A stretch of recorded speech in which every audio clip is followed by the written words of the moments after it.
So here is an interesting bit of news for us right before the red carpet premiere of Black Panther. Marvel Studios president Kevin Feige, the man of course responsible for the entirety of the MCU and changing Hollywood, is actually not going to be involved with one-on-one interviews with anybody that requests them. So before we get into the video, let me just quickly remind you guys to subscribe. And if you haven't yet, hit the notification bell to be notified the moment a new video goes up. Now, while we don't know why this is happening, and we're probably never going to find out, there's a lot of speculation out there. Now, for many of you CBC listeners that listen to the CBC podcast, you know that every week we talk about the big rumors and give our own opinions and everything.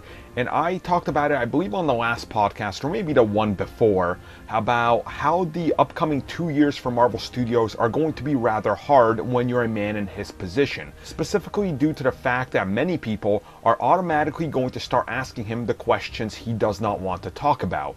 And it's being suggested, and this is my belief too, to the fact that he's not going to be doing these because pretty much every interviewer is going to ask him about the X-Men and Fantastic Four. Now, of course, the most comparable thing to this would be what Justice League and Warner Brothers recently did, where Zack Snyder was not involved with any of the press due to all of that negativity in his own personal life, and even Joss Whedon decided not to do any of that as well. So you can see why that would be a thing, because the moment Joss would have walked out there, they would have asked about everything involving it, and it would have just been a terrible experience.